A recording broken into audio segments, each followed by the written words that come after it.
¿Qué tal, amigos de Racing Pigeon Sport MX? Nos encontramos hoy aquí con la invitación del Güero Santa María, recibiendo a las celebridades del ambiente colombófilo de los Estados Unidos.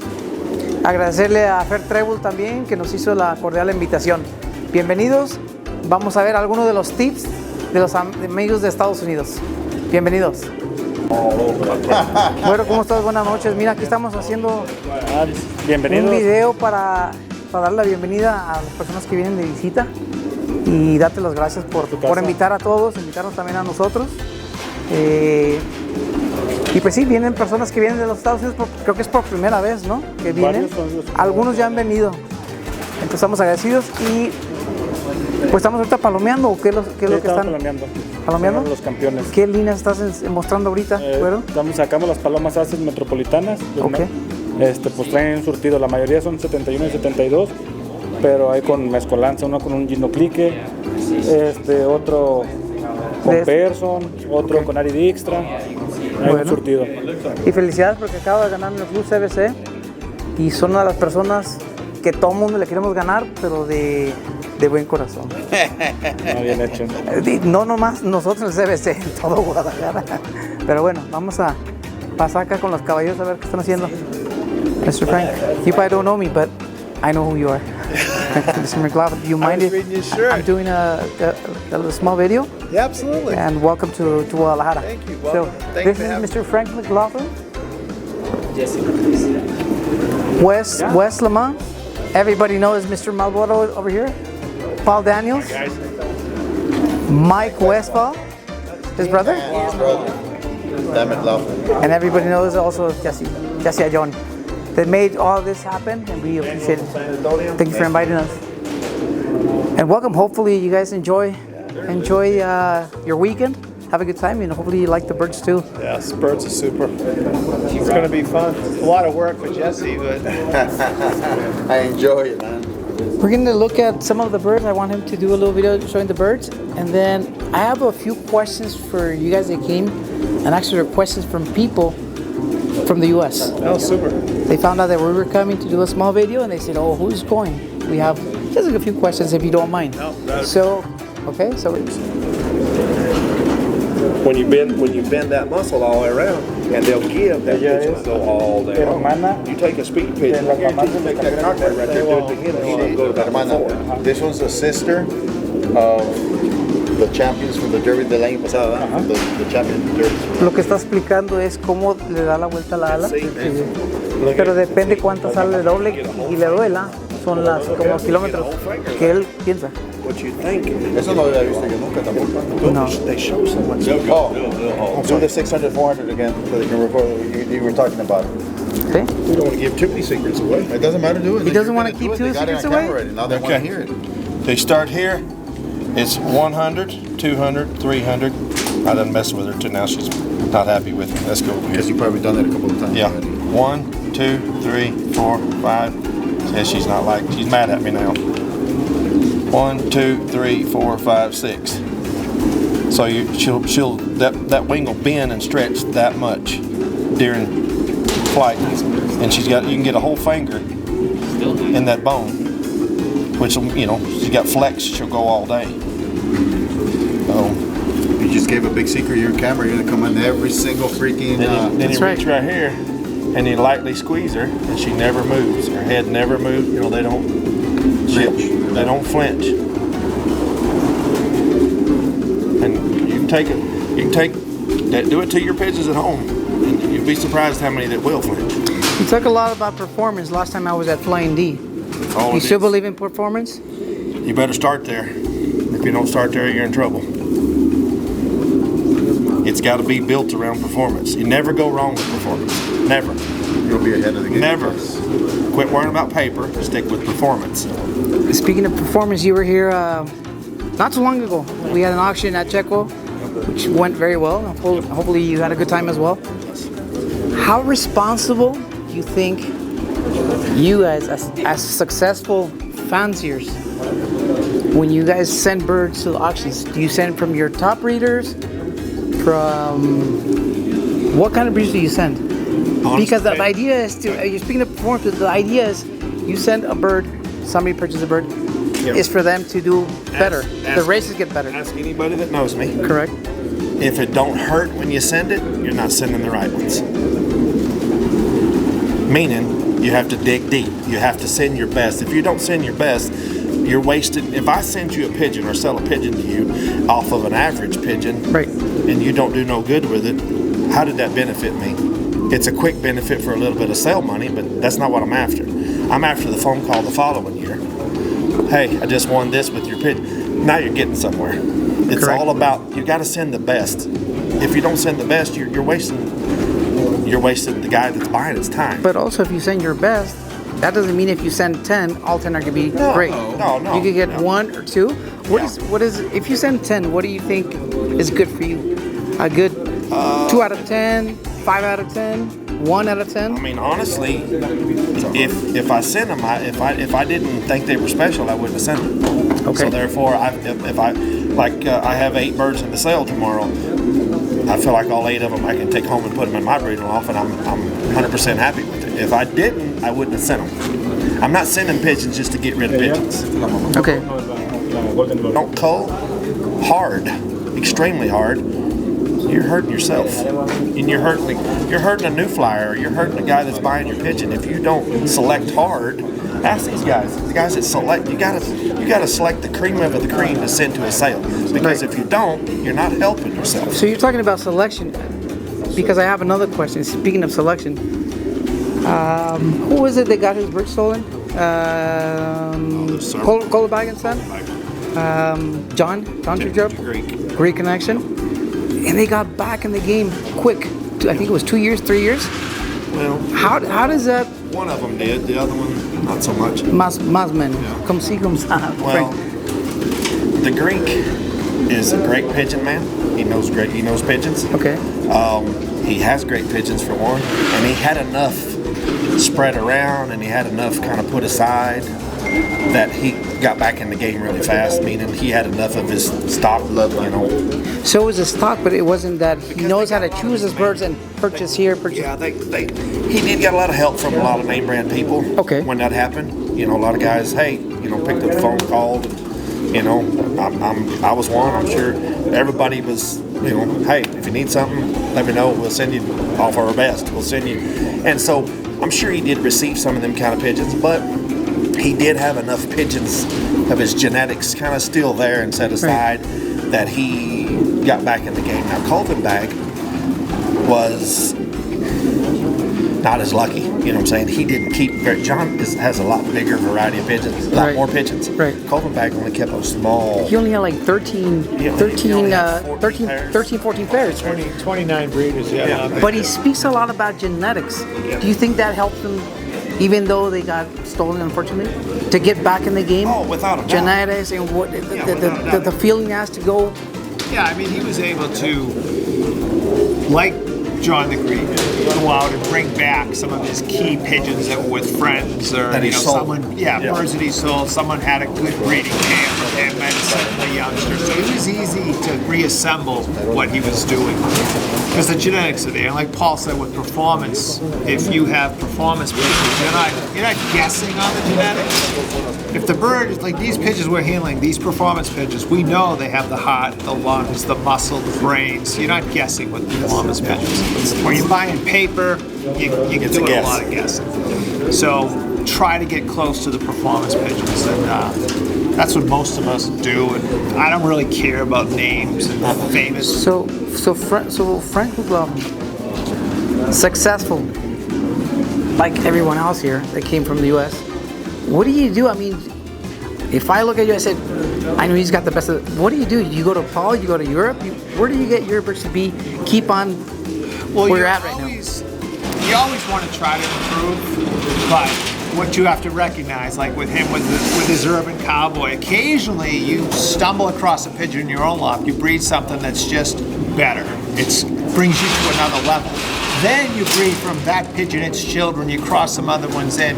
Like you keep looking to improve. So with us, every several years we might hit on something that's great. And a lot of people don't recognize it, but if you get the right pigeon in with this really, really, like a performance pigeon with genetics that can just pass it on generation after generation. And then, of course, you try something good from his line, from Belgium, and just to keep it interesting. But I tend to breed from the best pigeons. I don't like to inbreed pigeons. Okay. And cross in excellent pigeons that just work for performance. And the same when I sell them, I try to sell them from pairs that are proven. And like the birds we sent down here, they're all from top pairs. And I think they're going to breed winners for the buyers. And people say sometimes like, well, why didn't you keep them? Well, you can't keep them all. Yes, that was the question. Why don't you keep them? I have brothers and sisters already that are 2 or 3 years old in my breeding lot from the ones I sent here. So I don't really, you can't keep them all. So you want to send good pigeons out. And it's good for your reputation.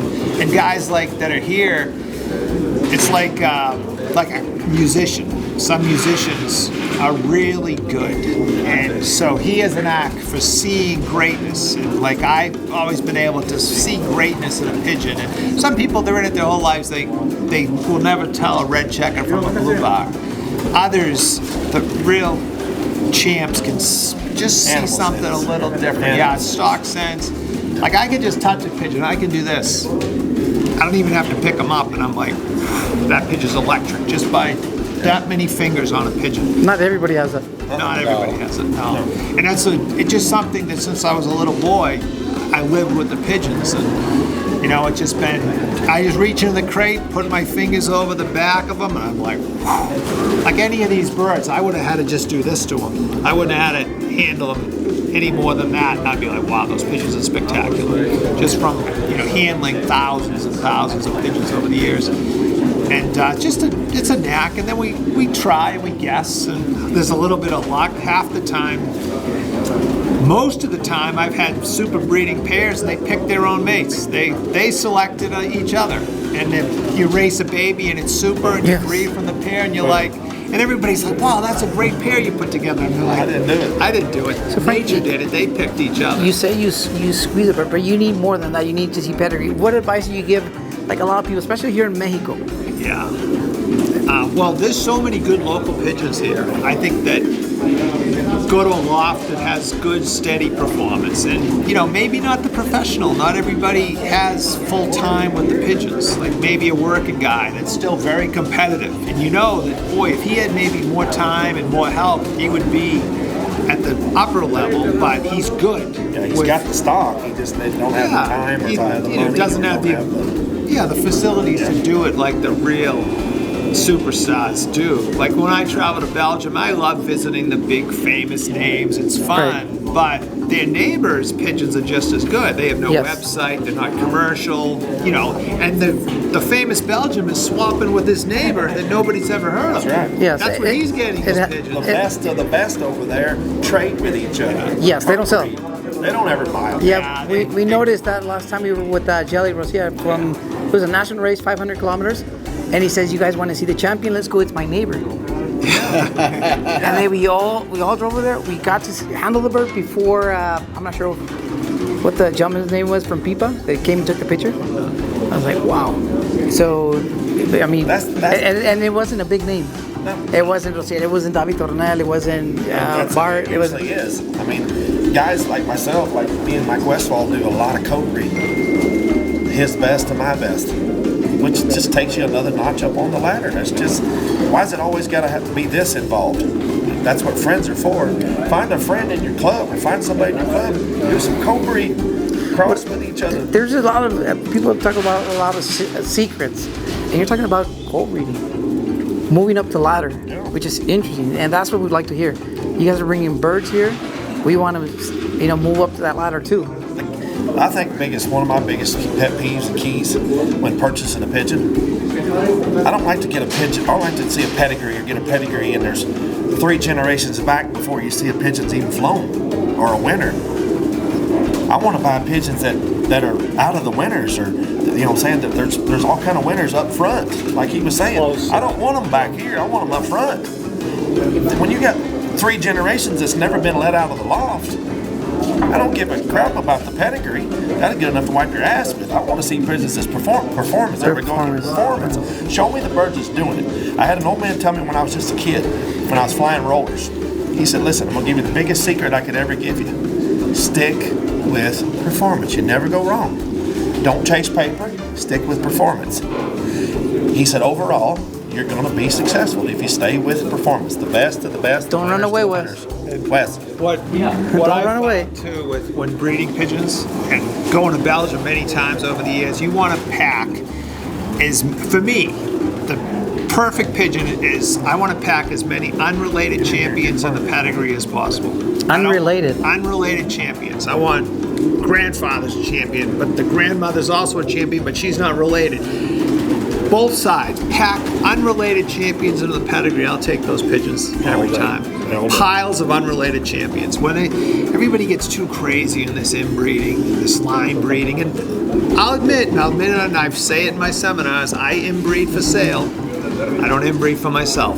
And people are like, well, Because people want that. they want that. They want that. They They want, think- like, You give them what they they're want. like, I could give you a pigeon. If I take my 2 best performance pigeons and put them together and they're unrelated, nobody wants that baby. Nope. But if I take the performance pigeon and put it on its father, which that's the one I don't want, that's what everybody wants. Yeah. And it kind of cracks me up. Why do you think people still, not even from Mexico and other countries, especially the U.S., why do you think we still go back to Europe?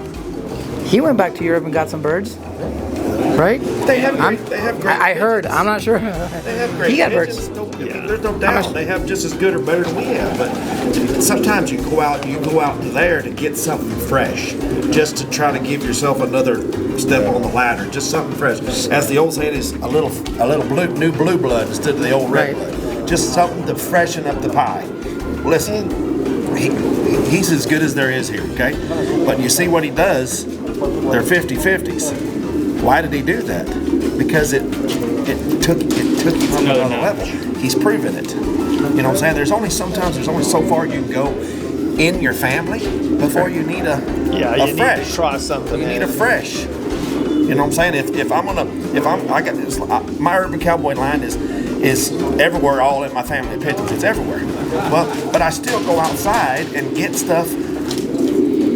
Take another step, freshen it up. Where do you go, Paul? I go to these guys. I go to listen, there is as good a pigeons, my neighbors and friends in the United States, I don't have to go to Europe. He goes to Europe because he's got a lot of friends and that's he's a been good in this thing for 100 years and he's got lots of friends and sometimes, let me say this, sometimes he gets pigeons to bring over because they sell. But at the same time, if he's going to find something for Frank, Right. he goes to somebody you don't know. But also, we appreciate what he does. Yes. You bring him. Yes. I can't go, maybe, or somebody can't go. We appreciate that. I mean, it's fun. And like, we did go. I traveled this summer to Belgium, and I didn't buy a pigeon. I traveled with like 6 friends. The whole trip, they're looking at me like, you haven't bought a pigeon. And I saw a lot of nice pigeons, but I mean, a lot of beautiful pigeons. So the last day, we visited a long-distance fancier, and I was like, I'm relatively unknown fancy. His birds blew me away. So I've been working now for the last few months. I bought his pigeons. What kind of birds? Well, that's going to be coming up. See you in the next video.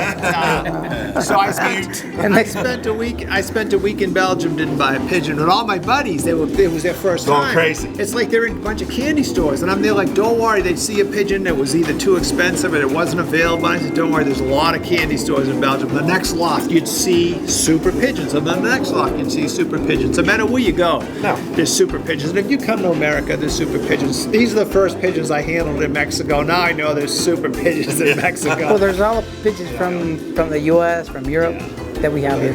Well, sure, but we're looking at, like I've told him before, we like the old school families from down here. Not the we have all them families up there. Yeah. We have access to all them. We're looking at pigeons that we hadn't seen. Like the local pigeons. The local ones pigeons. that What do you think so far with this new race for Fer Trébol? I guess 30,000 Absolutely. pigeons, as he's on the top right there. He's training your birds. He does a phenomenal job. Fernando's amazing. You know, he he's working with great animals, but he's got to do his part too, and he's doing it. And that's the main thing. I hope you guys appreciate that because your names are. He's really good though. He doesn't win with just one guy flying the pigeon. He's winning with everybody. And that's what you can see. You can see he's not just one person. Yeah, He's a heck of a pigeon guy. and that's the key, huh? Yeah. Well, that's someone that's a natural though. That's like, you know, A natural, correct. you don't play the violin in the symphony orchestra if you start at 40. You got to start at 5. Yeah. Exactly. You got to play your whole life to get to that level, and he's. But if you look at everybody that's in the symphony that's playing it, they're all different. Yeah. But they all play it just the same. I was telling Wes that last week's race with Trébol, I placed 6 and 10. Wow. 10th place was out of his bird. Nice. Super. And I was happy to see him and happy to tell him because it came out of Little Sugar. Yeah. He didn't know, but I that's tell what- him because I'm happy. And That's right. That's what he wants to. That's what I was saying. That's what I was saying to Güero, that he needs to get that information to Gino Click. I mean, you're talking about a pigeon that's the best of the Guadalajara, Yeah. and not against 200 pigeons. We're talking 35,000 pigeons. We started with 37. That's so rare, it's ungodly. I mean, that's something we all dream about. I was 9th and 20th last week. It's more about the results and probably the Well, prize that's what money. I'm saying. At Fernando's, I was 9th and 20th last week, right there with you. And to me, That's right. with that kind of numbers of pigeons, that's why we're here. That's why we're doing what we do. We don't have them numbers at home. No, and I don't think it's the money situation. It's the numbers of pigeons that you're putting to the test. Because I'm not saying money's not cool. Obviously it is, but I'm saying if you can put 30, 40,000, 50, 60, whatever it is that we come and fly against, rather it's. I mean, you're kind of throwing in a way all of our birds technically Heinz 57, and then you got. But we're flying against each other here. Yeah, too. we're flying against each other. the But United then States. he's throwing it all. One person isn't favoring one individual. Correct. It's right across the board, and like they said, it's different individuals. And each this week in, week situation, out, per se. this situation is different than a one-off race at home. Oh yeah. Because not only are we flying against an ungodly amount of number of pigeons, we're flying against an ungodly amount of flyers that are spread out all over That have the Guadalajara. best. We're not Everybody coming to wants to. coming to that drain. Yeah. We're going everywhere. I think it's a radius of about 30 kilometers All the way around. all the way around. Yeah. About un radio como 30 kilómetros. Todos los palomares. Todos los palomares. Más o menos o más. Yo había pensado que un más o menos 25, 30. 25, 30 So kilometers not radius. only 30 are miles? There, no, Radius. Radius. And that's where all those 37,000 birds are coming. And it's a small number. 2 years ago, it was 52,640.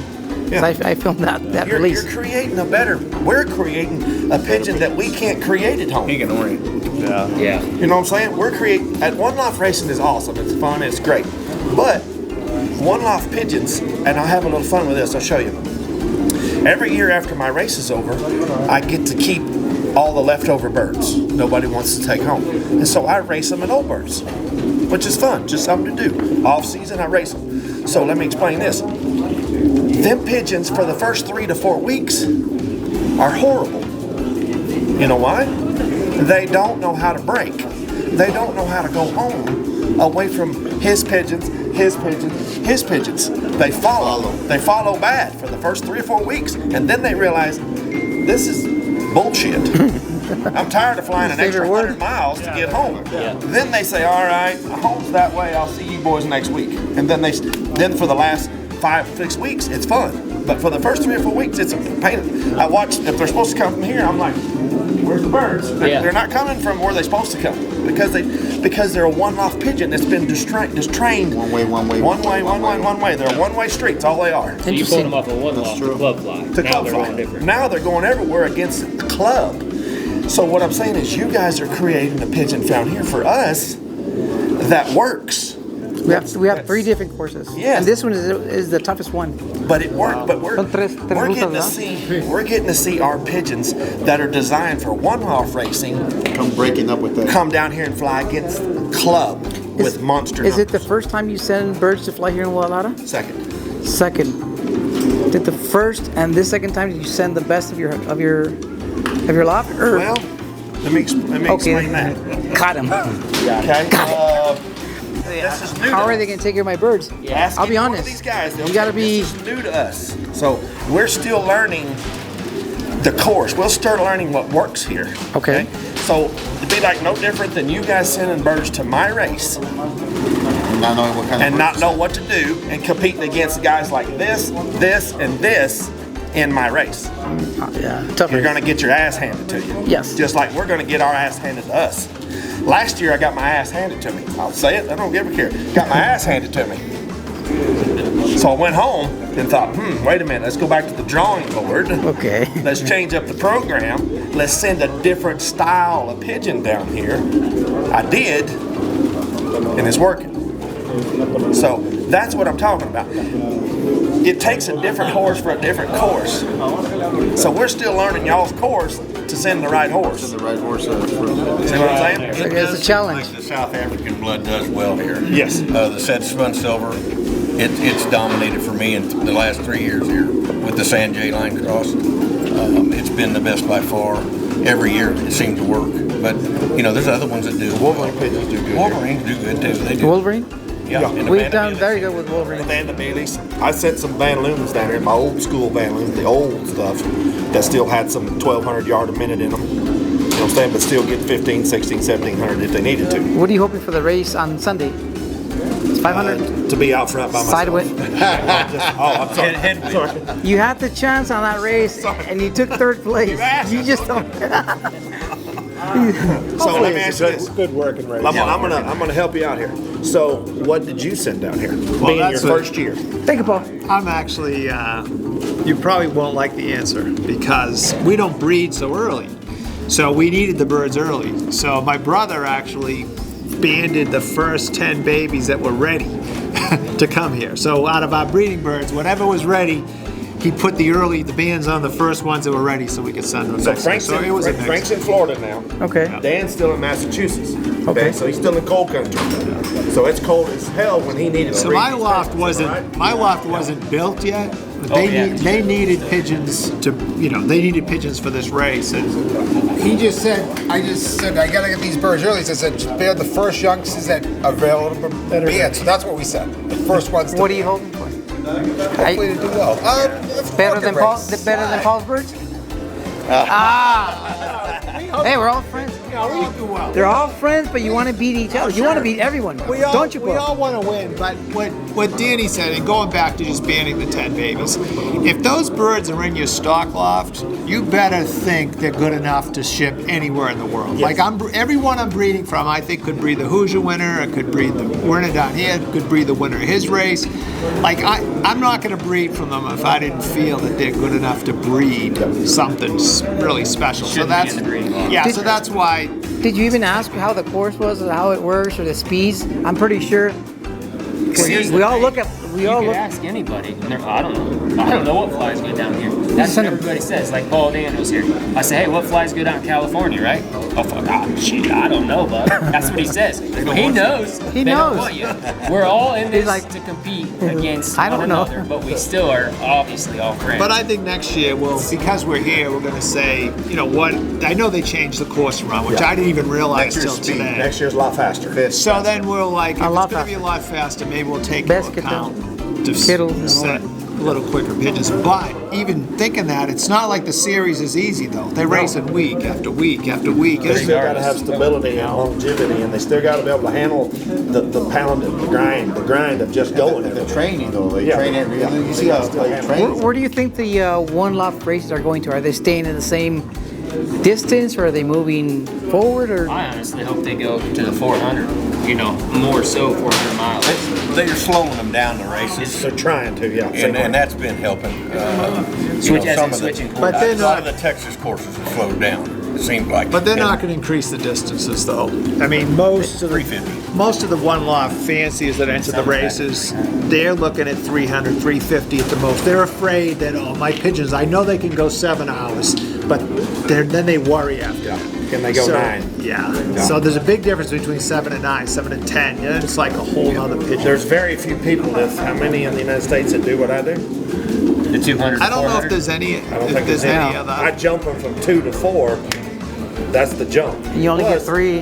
There's no 3 in the middle of that. They go from 4 hours to 8 hours. No, but we only saw 3 coming back. Yeah. Well, I mean. Or 1. I mean, 2 years ago, 3 years ago. Yes. He wanted was a single. Okay. 97,000. What kind of birds were they? Did you send any for the auction? Yeah, I got a full brother, full sibling to it. It's off of GFL 50, which is We're gonna see it anyway tomorrow. No, he's Blue Bar White Flight. He's a full sibling to Margot's Treasure. GFL 51 was produced. Laura's a big winner for Mike, and mother is Sanjay. So it's Figo stuff. So really good. But I put a full sibling in. Sanjay, Nice pigeon. what did you send? To the auction or to the race? No, to the race. Well, last year I had a good Miss Maurice did really well. I got 25th out of I think it was 11,000 birds. This year I did send a couple Miss Maurice again, but I tried to go back to the drawing board again because not all of them. Still trying to figure it out. This is year 2 for me, but I was able to send a few more down here, so I'm kind of like, I guess, trying to feel it out as well. So I'm not having as much luck as some others. But. Why do you believe on the grizzles? Here I go. I love grizzles. Why do you believe in this? Why would you send grizzles? Well, I think. And when who's you? Well, I think. I guess I'm not going to say his name, but he said a colored bird will never win a race. Okay. Okay. That kind of put a little fire under me, and then obviously my grandpa had little Le Mans grizzles, so I tried to keep it kind of incorporated. As he had passed away now, I'm just going to kind of keep it going. So now I'm trying to breed into the grizzles, and over the past, I think this is year 4, there's not saying it has to be me, but you see all the grizzles that are kind of out there now. It's not saying that it's a following, but if somebody does good with something, there's always somebody out there who's going to try to do better. Therefore, if we're not trying to find our best or to get our best, we're obviously, I mean, that's why I went to Europe, you know. Belgium, obviously, some people are going to state that it's not the best place to get birds, but it doesn't matter. 90% of all these birds in the United States, they'll go right back to Belgium. Correct. And it's just, it's not me saying it. It's a fact, you know. Paul kind of said it, you know, it all goes back to certain lineage, I guess it would be. But we don't always want to chase the paper like you had mentioned. We want to make sure that we are breeding from the best. And when we send to these races, why are we wasting our money, time, whatever, to send these birds if we're not sending our best? Why does he want to handle it? Yeah. And we'll let, you know, the race results do it, but at the end of the day, I got him from Belgium because I wanted some new blood and not go with everybody else. I shouldn't say everybody else, but a lot of people are breeding from the same stuff, and I don't want it. I want something else. They fly, when they say they fly young birds, they're flying 500 miles. It's 500 miles as a young bird, 700 miles as an old bird. If they can do that, let's try it, you know, let's bring it. See, the birds I sent down here, we raced 9 weeks in a row there in the club. I sent birds off my flyers from last year and the year before that have done something, because I send them every race, just like he does. Where's your club name? Kansas City. Kansas City, that's your club name? Yep, but so anyways, out of Kansas City, Missouri, but I sent birds that I'd flown and flow hard because I race them every race, no matter if they win a combine or whatever happens, they happen, but they get lost when they do, but kind of like Fernando's doing, same thing, and the guy here. But birds that can just grind, and that's kind of what I send off of. When I've built my own family now, I'm starting to. It's taken several years, but now I've gotten 2 and 3, 4 generations of one-loft birds that I've created into flying as club birds as well. So that's what I sent now. Performance. Yeah. Performance. But it's different one loft than the club. Yeah. Different training. They're same bird maybe. The one-loft birds can win club races too. No problem. You know they can. I think there's a deal. They're better. We talked about that, Mike. I think the situation with some of this nowadays is one-loft birds can win club races, but a lot of your club races won't win one-loft races. I agree. Muchos palomas que vuelan en tu casa no pueden. They just don't ganar en los they can't keep up. They can't keep up. It's the just genetics not. Right there. What I love about the one-loft, people ask me all the time, is there a certain thing? Is a one-loft pigeon different? Yes, it's different because they got to have orientation skills. They got to have absolute amazing immune systems. They got to be able to survive with thousands of pigeons. They got to be able to come home excited about landing on a perch. You know what I'm saying? That there's no motivations. There is a certain thing as a different kind of pigeon than one-loft. You know, where club guys have methods. I mean, this guy's as good as there is in the world at methods. I mean, he can kill you because his methods are so good. But that's motivation methods. Okay. Where at one-off racing is come home and sit on that perch. That's all they get. They all get fed the same. You know what I'm saying? Everything's the same. Train the same. Medication.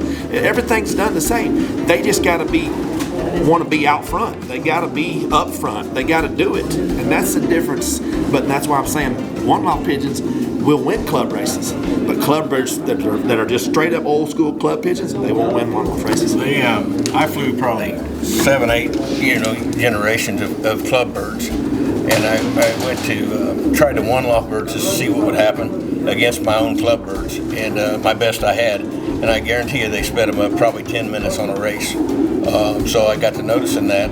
I give all away my old club birds to a guy, and he does well with them, but he can't compete. So what I've been doing is helping the club guys give them off my birds, and it really helps them. It does a lot because they can't compete with you. It's a whole nother level. It really is. 3 things that you think is very important before you send to a one-off race that you could tell people from Mexico now that you're here. 3 things? 3 things that you recommend before you send them out.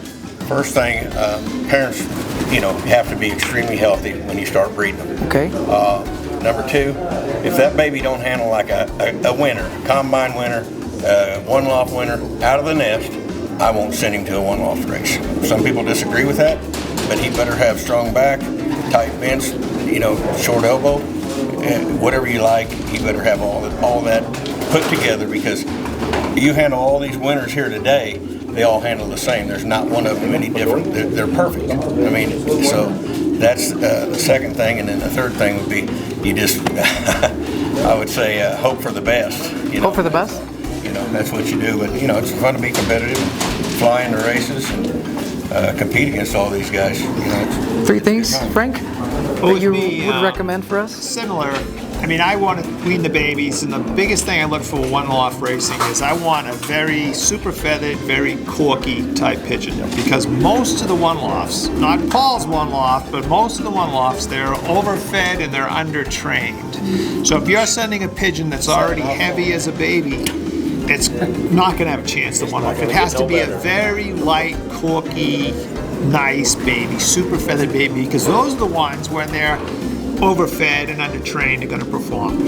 And again, they have to be extremely healthy. If a bird's not super healthy, it doesn't have a chance. If it has fret marks or anything like that, it needs super health. And I vaccinate them. I was waiting for that too. At weaning, I vaccinate them for PMV and rota and pox.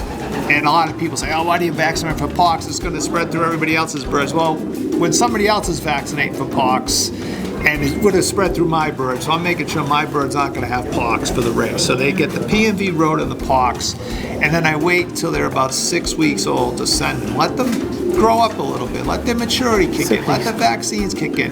They're not going to lose them. The one loft sit in the middle of nowhere. There's 1,000 birds there. Your bird isn't going to take off from that one loft. You're not going to lose it. You can send it 3 months. It's not going to leave. Makes sense. So a little bit more mature vaccines, but super feather and super buoyant. If you're going to put it in your favor, send a very buoyant, super pigeon. If you see my auction birds tomorrow, they're probably sitting around eating all the grain they want, and they're going to be nice and corky, because that's what I select for. Great feather and very buoyant pigeons, because they condition so easily. You don't have to work them very hard, and especially with the one lofts. And one thing, going back to the one lofts, everybody says one loft pigeons, Combine Federation pigeons, but all the one loft pigeons 2 generations ago were winning federations and combines. Like, they've all originated from combine pigeons. It isn't like a family of one lofts have just created. These guys that won one lofts were winning with their own birds, and then these families went on to win in one loft. So they all started pretty much as combine pigeons, racing in clubs and all that. But some are better than others, like everything else. Nice. Wes, 3 things. Oh, Jesus. We got to wrap it up so we can look at more birds. So I guess my number 1 thing is that if you can do it, stress is a huge factor on young birds. Huge. So if you can take these birds and, like he had mentioned, get a little bit older, how I look at it is let's just say Paul is feeding X feed. If you know what feed he's feeding, feed them birds for 2-3 weeks before you send it. So now they're going to switch feed. Nice.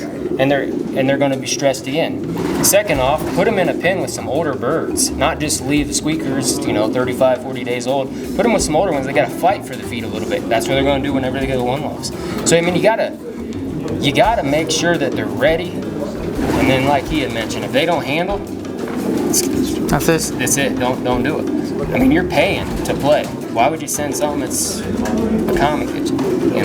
Super. That's how I look at it. Well, and then we'll wrap it up for a little bit so we can look at more birds. Three things. It's hard to say after. You want to say 10 things? Yeah. Give us the tips. The key of it is, at the end of the day, health has got to be your number one key.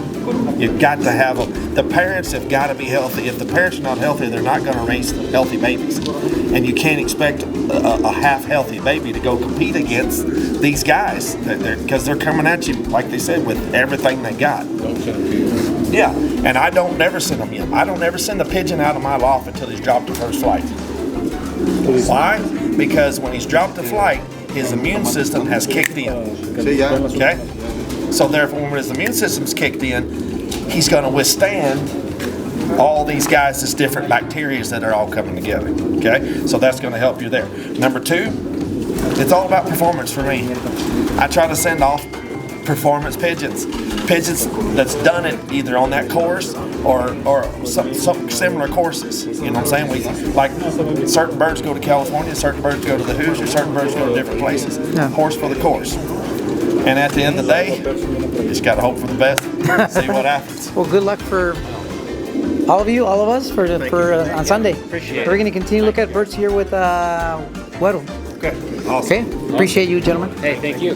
Bienvenidos todos, amigos de Racing Pigeon Sport MX. Nos encontramos con Fernando Flores, más conocido como Fer Trébol.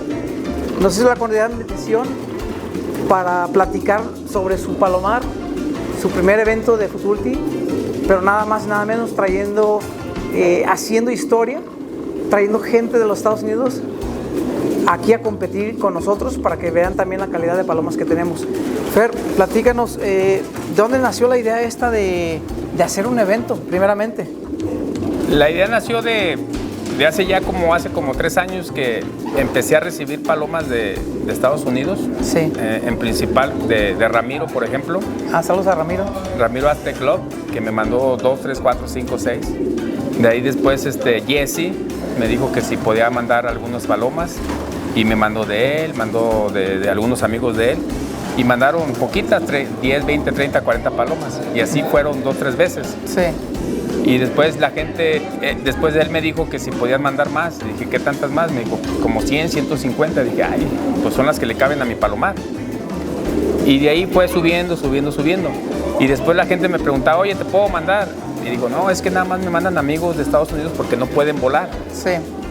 Tú vives en Guadalajara, pues tú puedes volar aquí. Entonces así inició el tema, así inició la aventura. Entonces, hablando de la aventura, te decides, arrancas un palomar para un evento, pensando que probablemente te pueden llegar las que ya te mandaban, 150, 200, pero te llegaron más de 1000. Bueno, lo que pasa es que anteriormente yo estaba en un palomar donde estaba en una azotea. Sí. Entonces en el palomar no le cabían más de 300 palomas cuando mucho y yo volaba 250. Entonces para un evento formal donde tenga capacidad para que sea solvente, pues necesitas un espacio grande. Entonces en su momento le hablo a Pancho Puentes, mi amigo de Palomar Guadalupana. Saludos a Pancho. Y me dice, Fer, pues ahí está el terreno. Entonces fue de esa manera en que me decidí hacerlo en grande porque es un espacio grande y donde podemos meter muchas palomas. Oye, Fer, pero dices, lo hice en grande, pero no sabemos qué tan grande. Lleva 2 metropolitanos, empezaron con 37,000 palomas, 2 metropolitanos y tiene otros en los top 10. Los americanos, ahorita platicamos con ellos, algunas preguntas le decimos, algunos tips nos dieron, pero lo que notamos es que están fascinados con el trabajo. ¿Qué te hace sentir eso? Y todavía no terminas, el domingo es la final. Falta lo bueno. Falta lo bueno. No me quiero escuchar mal, pero yo sabía que íbamos a hacer buen papel. Una por las ganas que le echo. Sí, ok. Y la otra pues por las palomas que mandaron. yo sabía que no quitando el dedo del renglón, echándole ganas, íbamos a tener buenos resultados. Yo lo sabía. Y para esto tienes que estar convencido. Hay quien dice que la ruta te beneficia, pero hemos marcado bien en todas las rutas. Entonces, si tú no bajas la guardia y le echas ganas y te quitas de que si la entrada, te quitas que si la ruta te beneficia, tú échale ganas y te va a ir bien en todo, estés donde estés. Dices, y muchos podrán decir, ¿sabes qué, Fer? Pues es que estás en una entrada donde también te beneficia, pero, ojo, hay muchas personas, compañeros que están en la misma zona y no checan igual. Yo lo puedo decir, la semana pasada fue una carrera algo durita, con viento a favor, pero algo durita. Y la persona que tenía el porcentaje más alto de muchos de Guadalajara, no solamente de eventos, pero del Palomar, era Fer, que tenía un porcentaje muy alto más que los demás. Tú mencionaste que tenía mucho que ver el peso. ¿Nos puedes platicar un poquito qué es eso del peso? Bueno, el peso es el número 1 en las competencias. Ok. Lo enemigo de lo que vuela es el peso. Entonces la paloma la tienes que tener bien en salud, en condición, pero sobre todo en peso. Si la traes bien en salud y la traes bien en condición, pero va pesada, la paloma te va a llegar, pero va a llegar atrasito. Entonces tienes que ver bien el peso porque en las bases lo número 1 es el peso. Entonces no mandar las pesadas. No. Y bueno, y ahorita que hablas de mandar las pesadas, mandar las livianas, el peso muy importante. También otra cosa que quiero resaltar es, tú te aferraste y dijiste, yo quiero ganar los metropolitanos. Ya estás ganando los metropolitanos, todavía no terminamos. Pero ¿qué es el otro objetivo? Porque estás sonando tanto que los de Estados Unidos te escuchan, están aquí vecinos, pero la gente europea. ¿Qué nos platicas de eso? ¿Tú pensabas que iba a sonar hasta allá? No. Uno sueña con hacer las cosas bien. Ya que trascienda, pues ya es cosa de otro nivel. Mi objetivo o mi ilusión es que en la final, que viene siendo ya pasado mañana es sábado, estamos para Escalón, ahí es donde yo quiero que la paloma venga con buena marca metropolitana. Porque, pues, ¿qué te gana siendo campeón del evento cuando en los vuelos metropolitanos no quedas en un buen lugar? No queda un buen sabor de boca. Un buen sabor de boca queda que sea campeón ahí y todavía campeona metropolitana. Eso no tiene nombre, eso es lo que a mí me motiva. Yo estuve trabajando, para que pasado mañana suceda eso. Sí. Ya sucedió vuelos atrás donde pudimos meter varias marcas en los primeros, pero yo estuve trabajando para el domingo. Ok, para este domingo. Para este domingo. Ok, y para los que conocen y no conocen, ¿quién es Fer Trébol? Hablando de los palomeros, una persona determinada, una persona aferrada, ¿quién es Fer Trébol? Porque se ve que es aguerrido. Una persona convencida que haciendo bien las cosas sabemos que van a resultar, porque no es el primer año. Yo toda mi vida, y no nomás en las palomas, en lo que hagas, yo lo he dicho en otras entrevistas y en otros comentarios, que hagas lo que hagas, si lo haces con ganas y con el corazón, te va a ir bien. Hagas lo que hagas. Una vez me platicaste cuando te llevé palomas para volar en este año, me decías, yo quiero hacer cosas diferentes. Una de las cosas para que tú nos ayudes a recordar, decías, yo quiero no encestar aquí, para que no se preste, porque es una competencia donde hay algo, premios monetarios, y se puede prestar para malos entendidos. Tú dijiste, ¿sabes qué? Yo lo voy a hacer de esta manera. Me gusta entrenar así, pero quiero mis cosas que sean limpias, y decidiste encestar con el club, ¿verdad? Con Güero Sta en un club. En un club. Y nada menos con Güero Sta, que gracias a que me dio oportunidad de encestar ahí, sí, le damos más credibilidad al evento. Okay. Desgraciadamente estamos en un país donde no deja nada bueno, porque somos mexicanos y traemos una fama de ser cabrones, ¿no? Ventajosos y todo ese tipo de cosas. El volar en un club y donde tú no metes manos en tu ahí te quitas de cualquier problema. ¿Qué pasaría si yo estuviera volando y encestando en mi club, en mis instalaciones, con, sí, los resultados que tuvimos pasados? La gente dijera, ay, han de estar haciendo cosas. Sí. Pero a la hora que yo hice eso, lo hice precisamente por eso, porque yo sabía que iba a tener vuelos chingones y que nadie me puede cuestionar nada, porque porque por eso lo hice. Estuve un paso adelante diciendo, a ver, ¿qué pasa si un día les meto del 1 al 3? Van a decir. ¿Y qué pasó? ¿Va? No hay de dónde digan que uno pudo haber hecho algo o cosas así, ¿no? ¿No sientes algo de responsabilidad, Fer? Porque también venía gente del extranjero. Sí. Porque es una responsabilidad muy importante. Porque es la primera vez que ellos deciden. Les da miedo venir acá porque lo que escuchan las noticias. A veces estamos viendo que están pasando a gusto, comiendo a gusto, palomeando. ¿Sentías responsabilidad también con ellos? Yo veo todas las cosas y veo dónde se le puede dar más credibilidad y dónde puede la gente decir algo y con eso no pueden decir nada. El que yo esté encestando y no metiendo mano en mis competencias, la gente va a decir no. Sin palabras. Y probablemente esta no es una pregunta muy... no sé, no es una pregunta tonta tampoco, pero la gente dice, oye, recibió 1000 palomas. Pero Fer Trébol tiene su negocio, tiene su trabajo. O sea, tú haces las palomas porque te gustan. Las palomas es mi hobby. Okay. Es mi hobby. Yo tengo mi negocio y por ahí escuché una persona decir, pues también, es lo único que hace. Qué bueno que fuera lo único que hiciera. Sí, pero una vez que son las palomas, sí. Estuve haciendo una obra ahí en la Mercedes-Benz, la Seeker, y había que entregar, había inauguración, venían los chinos, venía una inauguración y había que terminar. Estuvimos trabajando de noche, 3, 4 de la mañana, vete a entrenar y hay que estar en la obra. Pero eso, pues es parte de, ¿no? Sí, ¿a quién le...? Entonces, estoy acostumbrado a eso, a la disciplina y por eso no nos cuesta trabajo disciplinarnos en hacer las cosas. Y hablando de disciplina, ¿tienes algún proyecto para el 2026? Sí, viene más fuerte. Gracias a que estuvimos haciendo buenos resultados. Por ahí Jesse me comenta que ya hay como unos 40, más los que están por fuera, hay como unos 50 de Estados Unidos con 15 palomas cada uno. Entonces hay 750 palomas ya apartadas. Wow.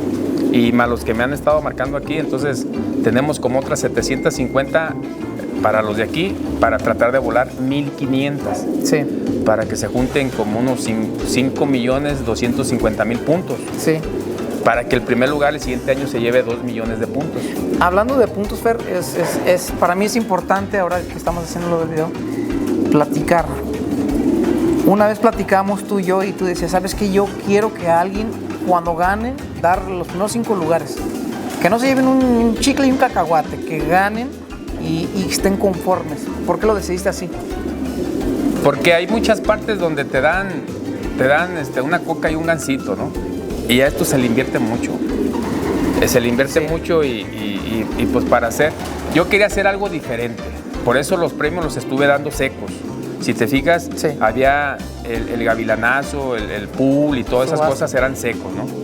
Ya ahorita se juntaron más de 100,000 puntos y yo dije, bueno, si se suben arriba de 100,000 puntos, pues lo vamos a dar en dos partes, 70 y 30. Pero arriba de 100,000 puntos ya es muy bueno por las dos partes, ¿no? Pero de ahí más, a mí me gusta que el que gane se vaya muy contento y no estar dando una coca y un gansito. Pues agradecemos esa mentalidad, porque sí, como dices, se le invierte mucho. Tú sabes, tú fuiste de paseo a Europa y ves lo que se gasta. No, lo que pasa es para que estar en la jugada. Se gasta más de lo que se gana. Se gasta más de lo que se gana. Fer, ahorita que dices eso, ¿hay algún palomero que tú conozcas, colombófilo de Guadalajara, que se haya hecho rico de las palomas? Ninguno. Este es un hobby. Es un hobby. Y hay que disfrutarlo. Hay que disfrutarlo. Y tenemos la dicha de hacer lo que nos gusta. Yo veo en otros lados que mucha gente en Estados Unidos, Europa, buscan la jubilación, la pensión, qué sé yo, para hacer lo que les gusta, su hobby, la colombofilia. Aquí no. Aquí yo no ocupo de jubilarme ni de pensionarme para hacerla. Y la hacemos bien. Estamos de otro lado. Hay que hacer lo que... Yo creo por eso vamos a vivir muchos años, porque hacemos lo que nos gusta. Salud. Y haciendo nuevos amigos. Y siendo nuevos amigos. No te puedo preguntar quién opinas que le va a ir bien, pero ¿cómo piensas que va a ser el vuelo del día domingo? ¿Rápido, lento? ¿Esperas una parvada grande, una parvada chica? ¿Tu pronóstico para la final? No me he metido a ver el Windy, sí. Pero yo espero que el vuelo no sea muy rápido, que se ponga de 1003 a 1004. No sé el aire, no he escuchado comentarios ni he visto. Fer, te preguntaba de pronóstico, ¿qué piensas para el domingo? Decías que no habías checado el aire. No he checado el aire y todo, pero preferible que se ponga un vuelo verdadero donde las palomas vienen remando con su vuelo normal, que no traigan aire ni de loco, ni de cola, ni de costado. Yo creo que entre 1003 y 1004 está excelente para el tipo de entrenamiento que estamos dando. Okay. Porque si te fijas, cuando baja 1003, 1004 es cuando nos ha ido mejor que cuando se pone muy rápido. Y aparte son 500 kilómetros, que la paloma se le exija para que realmente entre la paloma que trae con qué, ¿no? Okay. Porque cuando se pone muy rápido, siento yo que entran palomas que entra cualquiera, sí. ¿no? Y cuando se pone verdadero es cuando entran las verdaderas palomas. Y a eso los mandas, para ver qué es lo que traes. Son las que dan reproductores. Muy bien. Para el otro año, ¿qué esperamos para el próximo año? Para el siguiente año... Suéltanos la publicidad. Viene bien, porque ya hay como 750 palomas apartadas solamente de Estados Unidos. Ah, caray. Pero hay como unos 50 palomeros que vienen con 15 palomas. Son 750, pero hay quien manda más de 15. Entonces estamos hablando de 800, 900, ¿no? Entonces realmente para todos los demás quedan como 600, donde va a estar limitado. Y pues gracias a Dios yo creo que vamos a llenar, porque con 1,500 vamos a dar 5,200,000 puntos. Entonces el cupo va a quedar limitado para los que estamos viviendo en México. Sí, porque para allá ya están apartados. Ya están apartados. Okay. Es por ahorita que me dijera alguien, ya apártame, pues lo apartamos, ¿no? Okay. Entonces, pero ellos ya me confirmaron y pues ya están apartados. Si ahorita me dice alguien fulanito, yo quiero tantos, pues lo vamos apartando. 2026, ¿para dónde es la ruta para que la gente se vaya preparando? Para Querétaro. Para Querétaro. Ok. Para Querétaro vamos a estar volando, son vuelos rápidos porque traen el aire de cola regularmente, son vuelos rápidos, pero ya en el derby y todo eso sí se ponen medios dificilitos. Y donde estamos ubicados no es muy bueno, pero Güero, por ejemplo, aquí que estamos ahorita en instalaciones de Güero Santa María. Sí, dale gracias al Güero. Gracias. Estas instalaciones son de Güero. Él ha ganado en Querétaro, estando volando en las divas. Entonces, vamos a echarle ganas a ver. A ver cuál sale más. Es que es una competencia. Sí. Y todos van contra, aunque sean conocidos amigos, todos van contra. Tú le quieres ganar a todos. No importa que sean amigos o sean vecinos. Así es la competencia. Ya ahorita que estamos como Futurity, sí. mi único objetivo es estar marcando bien en los metropolitanos. Que las palomas que marquen en mi evento, pues es que llega la paloma y es campeona en el evento. Le ganó a 1,500 palomas. Pero ¿en qué lugar quedó metropolitanamente? Eso es lo fregón. ¿A qué nivel estás contra todos? ¿A qué nivel, no? Entonces, porque llevar un evento solo y que te vayas solo, pues la paloma llega y es campeona, pero realmente no te estás fijando en qué lugar quedó contra todo mundo. Entonces, Futurity Trébol, el objetivo es no solamente ganar en el evento, hay que ganarle a todos. Pero a ganarle a todos. Sí. Entonces, es un plus que tú estás dando por eso con otros eventos. Están ellos viniendo. Sí. Entonces, es muy fácil. La gente de los Estados Unidos, sí. No es fácil, todo es difícil. La salud y todo ese rollo. Pero cuando tú vuelas solo, no te estás midiendo contra nadie más que contra ti. ¿Tú prefieres que te los manden vacunados o sin vacunar? Vacunados. Viruela, ¿Qué recomiendas? Que los manden ya grandecitos, no de recién destetados. Recién destetados los sacas, los mandan, no, eso es muy malo. Que los agarren, los desteten y los dejen ahí una semanita y los manden. Ya el pichón ya come, ya se defiende y todo ese rollo. Vacunados de viruela, porque después los metes con algún pichón que trae viruela, los pican párpado y al ratito traen párpados hinchados y todo ese rollo. Viruela, Newcastle, para mis virus, es todo. Muy bien. Y un poquito grandecitos, que no píen, que ronquen. ¿Alimento? ¿Qué alimento trabajas? Porque me preguntaron ahorita los gringos. O sea, la gente pellet, aquí, grano. Mucha gente mete pellet, mucha gente mete grano. Yo meto de los dos, porque muchas veces el pichón no sabe comer grano y viceversa. Pero los trabajas las palomas, no es puro palomar, las trabajas. Sí. Okay. Es lo que me comentaban. Dices, ¿cuando llegan o cuando vuelan? Cuando vuelan. No, ahorita en la ruta, sí. ¿Grano? ¿Grano? No, es grano. Entonces el grano Yo no escatimo en productos. Ok, eso es lo que quería que... No. Si no estuvieran los resultados. A mí me dices, este grano lo están vendiendo en la luna, voy a la luna por él. Porque tu evento cuesta poquito más que otros eventos. Por eso. Pero los premios, el alimento y no escatimas. No escatimo. A mí me dicen, oye, este producto es de farmacia y este es de genérico. A mí dame de este, no me es de genérico. Vale 10 veces más, no me importa, a mí deme de ese. Ahí están los resultados. Yo digo siempre. Lo bueno entra por la boca, ¿no? ¿Algo más que quieras agregar, Fer? No, pues El domingo, suerte. el domingo vamos a tener buena llegada, es la final, y la que gane va a ser una paloma verdadera. Esperemos si sea una buena marca en los metropolitanos, porque esa es mi motivación. Ganar una paloma ahí normal y saber en qué lugar queda metropolitanos, eso no me gusta. Que traiga marca metropolitana. ¿Alguien que le quieras mandar saludos o agradecer algo en tu equipo? ¿A quién? Bueno, agradecerle a todos, a todo mi equipo. Se fletan, les digo, 2, 3 de la mañana están presentes, les digo, en la tarde, en la noche están presentes. Se la rifa a mi equipo. Qué bueno, saludos a todos ellos.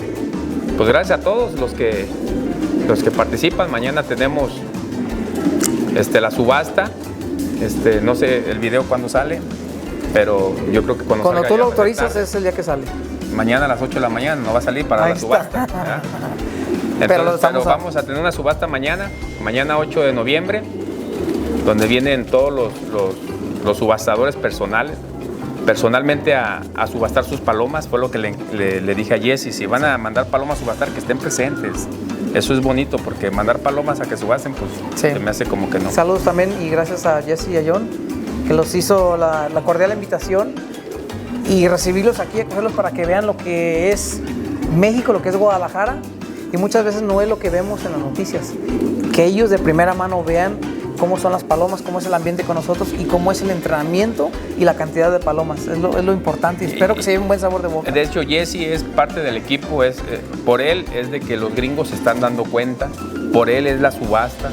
Entonces Jesse Ayun es comprometido y el éxito también del Futurity Trébol es gracias a él por parte de las personas que mandaron de Estados Unidos. Entonces fue gracias a él. Y gracias a él se están incorporando muchos más. Ya este año ya viene Mike Ganus, viene CBS, ajá. Vienen como otros 10 de renombre. Puro exitoso de allá. Puro exitoso. Imagínate. Entonces, eso es gracias a Jesse, que él se mueve, los invita y todo ese rollo. Entonces, ahí hay como 750 palomas, contando de a 15 cada quien. Pero hay quien van a 20, 25, entonces yo creo que van a llegar a las 900. Entonces, el cupo es para 1500. Realmente tenemos poquitas para México. Y algo que me gustaría mencionar antes de terminar el video, estuve conversando, pidiendo algunos tips con la gente que viene de Estados Unidos, y una de las cosas que más les fascinó es los resultados que daba Fer. Ellos me explicaban que normalmente ellos mandan sus palomas a los de One Lap Race, de un solo palomar, y esas palomas ya regresan al mismo palomar. Ellos quieren otra paloma más inteligente, y se dieron cuenta que aquí en México, y viendo los resultados de Fer, que aquí son en un radio de 30 kilómetros, que es lo que es la zona metropolitana de Guadalajara, se sueltan esa cantidad de palomas. Este año empezaron contra 37,000 y piquito. Hace 2 años fueron 52,640 palomas. Y se tienen que, como ellos dicen, quebrar. Tienen que ser más listas. Y ellos a la hora de ver los resultados están viendo la calidad de sus palomas. Es lo que ellos agradecen. Y ahorita apenas llegaron, van fascinados. Y es lo que queremos, hacer un buen sabor de boca aquí. Y gracias también al resultado de Fer. Sí, estamos rebasando fronteras y esa es la principal idea. Por eso nos gusta hacer cosas diferentes. Yo cuando iba a hacer el Futurity me la pensaba mucho porque dije, si me meto me voy a meter al 200%. Y lo estamos haciendo. Porque hay que hacer cosas diferentes. Y eso me gusta. Dice Chincín, porque cualquier tarugo dijo anda al 100, yo quiero saludos al Chincito, dijo yo ando al 1100 porque él dice otra cosa, cualquier tarugo dijo anda al 100, así dice al 200. Fer, ¿algo más que quieras agregar? Todo bien. No, pues. Los espero a quien se quiera anotar, dése la recia. Va a estar muy, muy padre el año que viene, va a estar el doble de ¿capacidad? ¿De recepción? No, de... ¿Premios? ¿Cómo se dice? Pues va a estar el doble de... Se dice salud. Sí. Fer, se va a acabar la batería. De llamar la atención, o sea, va a estar quien esté... Al doble de llamativo, ya, pues. Al doble, va a estar padre, va a estar el doble de padre de llamativo, ¿no? ¿Dónde te encuentran? ¿Mande? ¿Dónde me encuentran? ¿Dónde te encuentran, Fer? Estamos ahí en Atemajá, ahí por el dermatológico. Entonces, pues ahí los esperamos, mañana tenemos evento. Facebook, número, algún celular que te puedan encontrar. Mi teléfono es 331-055-3807. En Facebook estoy como Fernando Flores Rodríguez. Y por ahí voy a crear una página especialmente nomás para el Futurity, para que toda la gente ahí poder meter más cosas. Ahorita mi Facebook es personal, le meto poquitas cosas, pero sí, ya lo vamos a hacer un poquito más amplio en cuestiones de redes sociales. Pues muy amable, gracias por la invitación, gracias por invitarnos a Racing Pigeon Sport.